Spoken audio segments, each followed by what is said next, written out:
Bien, bonjour à tous et à toutes. Alors dans cette vidéo, je vous propose de démontrer cette formule. Nous devons démontrer que le cosinus de a plus b, c'est égal à tout ceci. Alors l'astuce de la démonstration, c'est de poser un nombre p et un nombre q. Alors le nombre p, on va poser ceci, donc a plus b sur 2. Et le nombre q, on va poser ceci, donc a moins b divisé par 2. Alors ça veut dire quoi poser? Poser, ça veut dire qu'on va créer un nombre qui n'existe pas, mais qui aura une utilité dans le cadre de la démonstration. Mais ces nombres p et q, on va les utiliser, mais attention qu'il faudra bien les faire disparaître à la fin, parce que la réponse, on la veut en fonction de a et de b. Alors, ce qui se passe maintenant, c'est si je fais p plus q, qu'est-ce qu'on obtient?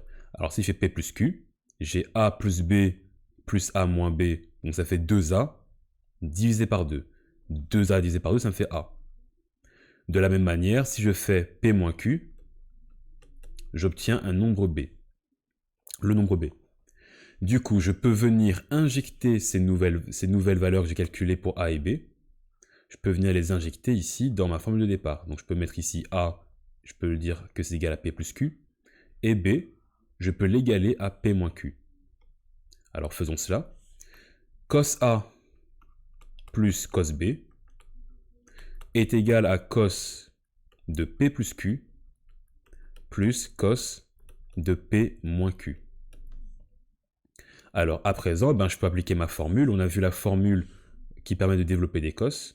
Alors je vous la réécris rapidement. Le cosinus de a plus b. Alors le a et le b n'ont rien à voir avec le a et le b d'en haut, c'est une formule générale ici. Il fallait faire le produit des cosinus, changer le signe et faire un produit de sinus. Alors cette formule-ci, je vais venir l'appliquer deux fois. Je vais l'appliquer une fois ici et une fois ici. Alors faisons-le et voyons ce qu'on obtient.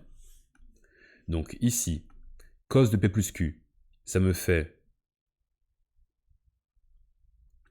cos p cos q moins sin p sin q. Et celui-ci, le deuxième, ça me fait cos p cos q plus sin p sin q. Et alors là, ce qui va se passer, c'est que les sin p sin q vont se simplifier, vu que j'ai un plus et un moins, et j'obtiens 2 cos p cos q. Alors attention que ceci, ce n'est pas ma réponse, puisque p et q sont des nombres que j'ai posés. Je dois à présent remplacer p et q par leur valeur. Donc je vous rappelle qu'on avait posé p est égal à a plus b divisé par 2, et q est égal à a moins b divisé par 2. Je dois venir réinjecter ces valeurs dans mes cosinus. J'obtiens donc ici cosinus de p, c'est-à-dire de a plus b sur 2, et cosinus de q, c'est-à-dire a moins b sur 2. C'est QFD.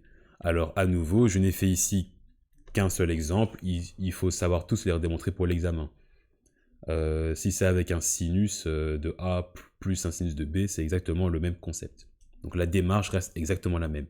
Donc entraînez-vous à tous les faire et vérifiez que vous avez tous la bonne réponse.